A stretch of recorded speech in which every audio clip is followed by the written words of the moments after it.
São 10 horas e 10 minutos, você acompanha as principais notícias da nossa cidade e da região. E um evento sobre mobilidade urbana, promovido pela INDEC, vai abordar nesta quinta-feira o transporte de cargas e os seus efeitos na circulação do tráfego. A palestra acontece no auditório da Faculdade de Engenharia Civil, Arquitetura e Urbanismo da Unicamp. O assunto volta à tona no momento em que a restrição deste tipo de transporte no centro de Campinas completa um ano. Estamos em contato agora com o palestrante desse tema, que é o professor Orlando Fontes Lima Júnior, professor da Faculdade de Engenharia Civil da Unicamp. Obrigado pela gentileza. Bom dia, professor. Bom dia, Sena. Obrigado pela oportunidade de estar conversando com você e seus ouvintes. Pois não. Inicialmente, eu gostaria de perguntar ao senhor se já deu para fazer um balanço desse período de restrição de transporte de cargas aqui no centro de Campinas e se isso, de alguma maneira, contribuiu efetivamente para melhorar o tráfego. Sim. Essas restrições, elas melhoram a operação do tráfego. Ela tem um problema secundário, é que afeta as questões operacionais dos transportadores. E muitas vezes também não atende às necessidades dos moradores e dos embarcadores de carga. Normalmente isso ocorre por conta da flexibilização do horário. Porque muitas vezes o ponto comercial ele tem que mudar o horário de operação dele para receber a carga, né? E também o transportador tem que fazer esse ajuste. Mas o resultado de curto prazo, ele é positivo. E é uma das poucas intervenções que você pode fazer imediatamente no processo. Agora, a grande questão é abrir uma discussão de médio e longo prazo para a solução desse tipo de problemas. Entendi. E no que diz respeito à fiscalização, ela é efetiva? Ou os caminhoneiros, o pessoal que transporta a carga, acaba percebendo que não há fiscalização e não respeita ali o horário determinado para fazer o trabalho? Não, acho que esse não é uma questão problemática. Os fiscais da INDEC, eles operam muito bem a cidade. Pode haver em algum momento alguma lacuna, mas no geral o motorista vai respeitar, porque ele é diferente de uma inflação pontual, que um automóvel dá uma paradinha pequena, ele fica um período muito grande, né? Porque ele precisa fazer carga e descarga. Uhum. E o senhor ia dizendo, né, que claro, tem que ter uma discussão mais específica, verificar se aquele horário que foi estabelecido pela legislação atende de fato todo o esquema operacional, tanto dos distribuidores quanto dos transportadores e também dos pontos comerciais. Uhum. Dá para estabelecer em comparação com outras cidades, como São Paulo, por exemplo, se isso funciona de uma maneira eficiente?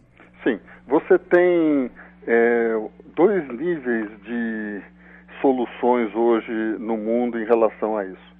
Você tem principalmente as cidades europeias que já adotaram o conceito que eles chamam lá de city logistics, mas nada mais é do que logística urbana, onde você cria alguns conselhos onde senta os operadores logísticos, os embarcadores de carga, o poder público e a comunidade, principalmente representação da comunidade da região central, e de forma conjunta tomam decisões. Isso acontece na Alemanha, na França, na Inglaterra, e normalmente essas decisões elas têm se direcionado para três coisas. Uma delas é o uso de tecnologias que permita melhor comunicação e melhor organização desses veículos. O segundo é algumas instalações de infraestrutura, por exemplo, criação das chamadas plataformas logísticas. Na Bélgica, eles chamam de hotéis logísticos. São espaços reservados, próximos ou de fácil acesso ao centro da cidade, onde esses operadores podem fazer descargas parciais e depois a pé ou em carrinhos fazer as entregas, né? ou em veículos menores. E a terceira questão é a criação do conselho. Em termos de Brasil, isso ainda está bem incipiente. A própria cidade de São Paulo, ela tem agido na mesma linha de restrições de tráfego. E, como ele disse, essa solução, ela de curto prazo, ela é bem adequada. Mas no médio prazo você vai simplesmente estar postergando a solução. Tem um exemplo interessante, por exemplo, em Curitiba, onde alguns entregadores, principalmente de cerveja, de bebidas, eles passaram a usar estacionamentos para fazer as cargas e descargas e fazerem as entregas depois com pequenos carrinhos.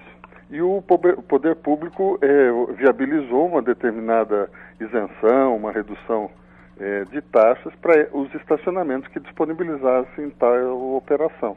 Olha que curioso. Oi? É uma boa ideia, né? Surgem uma série dessas ideias. Agora, a questão é que isso você tem que pensar no médio prazo. Olha, por exemplo, imagine no centro de Campinas uma pequena mercearia, ela deve receber de 4 a 5 veículos por dia. Por quê? Porque quem entregou, por exemplo, os congelados, não vai ser o mesmo que vai entregar o cigarro, e outro vai entregar bebida, e outro vai trazer bolachas, outro vai trazer balas, e tem uma quantidade muito grande de veículos, normalmente caminhões, com uma carga muito grande, que entram por esse centro, trepidam, geram poluição, aumentam o nível de ruído, impacto na questão da circulação, né? Quanto, na verdade, aquele ponto, ele poderia ser abastecido por um veículo só, que trouxesse todas essas mercadorias juntas.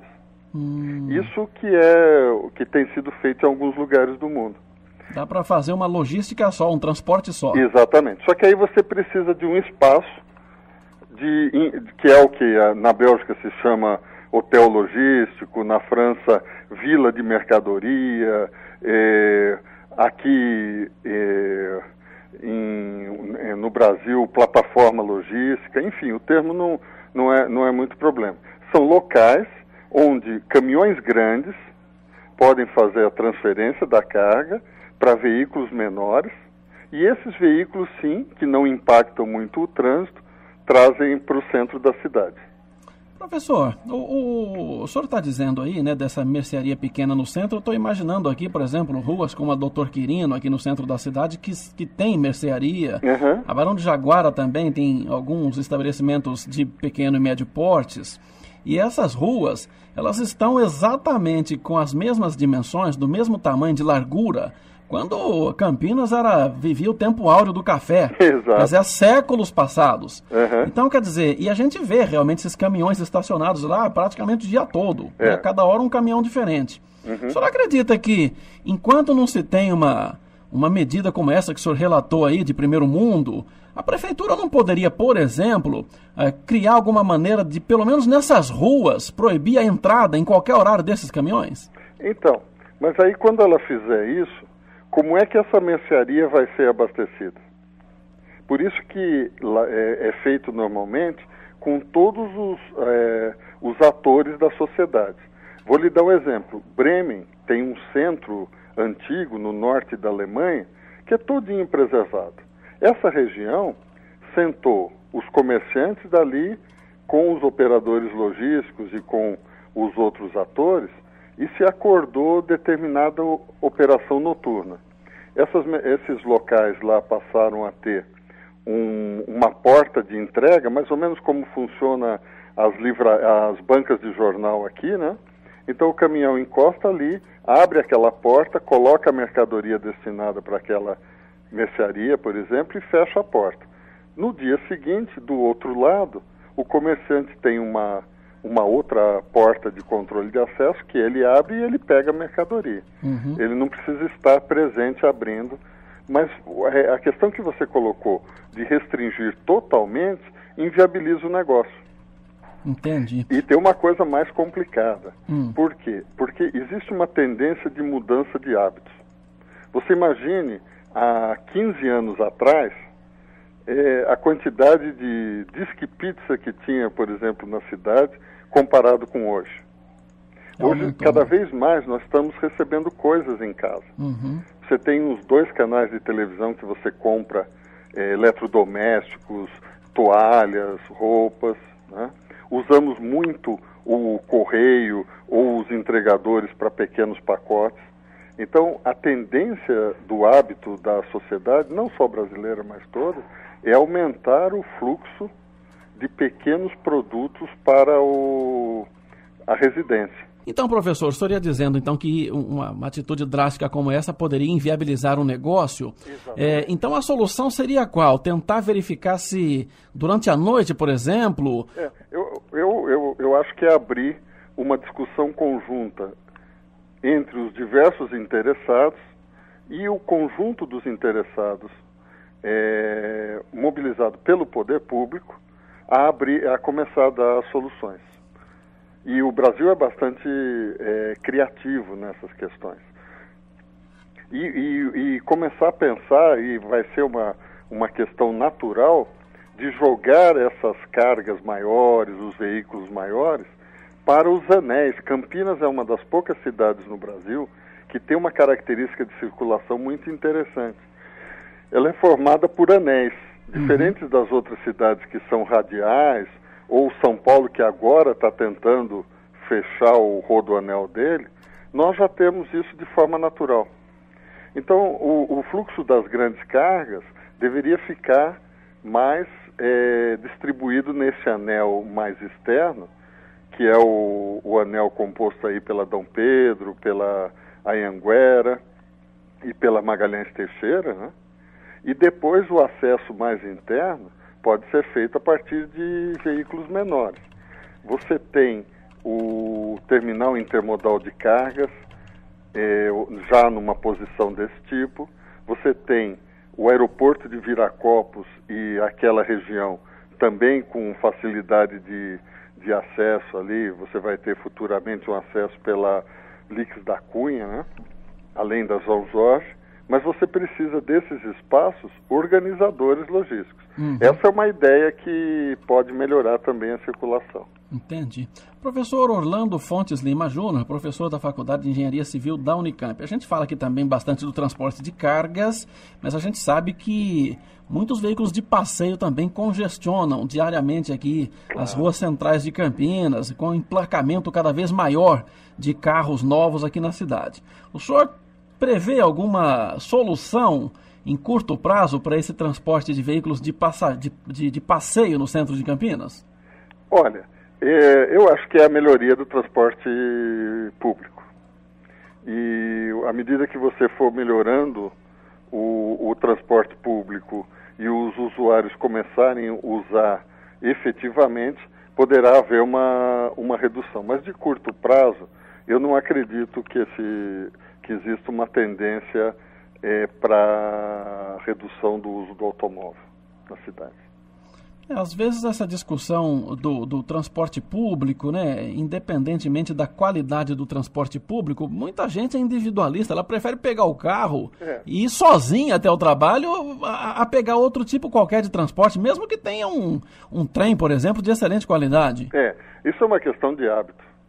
Nós acabamos de receber um pesquisador português que está lá conosco, que veio do Porto, e uma das coisas que ele está elogiando muito em São Paulo, em Campinas, é a possibilidade de se movimentar no sistema público. Eu, particularmente, uso raríssimas vezes, eu nem desconheço, ele já conhece as listas de ônibus e tal. Nós não temos uma questão cultural brasileira bem incorporada em relação a deixar o automóvel, né? Na Inglaterra, o valor do aluguel aumenta em função do que eles chamam de walkability, ou possibilidade de fazer as coisas caminhando. Quanto mais ela estiver posicionada num lugar que você pode não tirar o seu carro da garagem para fazer tudo, inclusive ir trabalhar, mais caro é o aluguel. Nós não olhamos ainda dessa forma. Mas é uma coisa de médio prazo. Eu acho que Campinas tem um outro problema que ele precisa cuidar bastante em termos de mobilidade urbana. Campinas, e basta ver a notícia de hoje, eu estava escutando agora na CBN, né? O aeroporto de Viracopos subiu muitas posições no ranking aí de aeroportos de passageiros, né? E isso também vai acontecer com a carga. Porque o ponto de ligação internacional do Brasil com o mundo pelo transporte aéreo é aqui em Viracopos. Além disso, Campinas está num quadrilátero que é Campinas, São Paulo, Campinas, Sorocaba, São José dos Campos e Santos, que 50% de todo o movimento de cargas do estado de São Paulo passa nesse quadrilátero. Nós somos uma ponta que liga com todo o interior. Então nós temos um fluxo muito grande de carga de passagem. Basta passarmos aí pela Dom Pedro e vermos às 6 horas da tarde, ela já virou uma avenida e ainda mais complicada com a questão dos caminhões. Entendi. Isso vai permeando para dentro da cidade e precisa ser organizado. Novamente, aí sim com políticas restritivas. Entendi. Professor, o senhor vislumbra, imagina que seria importante alguma mudança em algum ponto aqui no sistema viário mesmo, modificação, alargamento de rua, coisas assim ou não? Sim. Eu acho que Campinas já está com rótula e contrarrótula saturada, tanto que tem novos movimentos que estão sendo feitos para organizar mais isso, né? Algumas alças de trevos importantes estão sendo concluídos. Agora, isso eu acho que é um processo permanente de intervenção. Novamente, eu volto a pensar na questão do longo prazo. Campinas tem que pensar essa questão num horizonte aí de 20, 30 anos, porque olhando outros lugares semelhantes a Campinas no mundo, em alguns lugares foi traumático esse processo de internacionalização. Xangai, a Ásia principalmente, porque a logística degrada demais as cidades do entorno. Entendi. Mas as mudanças, os primeiros passos têm que começar a ser dados, né? Eu acho que a grande questão é um planejamento de médio prazo, uma identificação de potenciais espaços para hospedar as atividades logísticas e organizá-las melhor no entorno, principalmente pensando Viracopos nessa conexão, e a participação dos diferentes atores nesse processo. Perfeito. Professor, muito obrigado aqui pela entrevista. Obrigado, você. E conte conosco lá na Unicamp. Eu coordeno o Laboratório de Aprendizagem, Logística e Transportes de lá. É um prazer discutir com vocês e com seus ouvintes também. Maravilha. Obrigado mais uma vez, o professor Orlando Fontes Lima Júnior, professor da Faculdade de Engenharia Civil da Unicamp, a quem a gente agradece mais uma vez pela gentileza aqui da participação.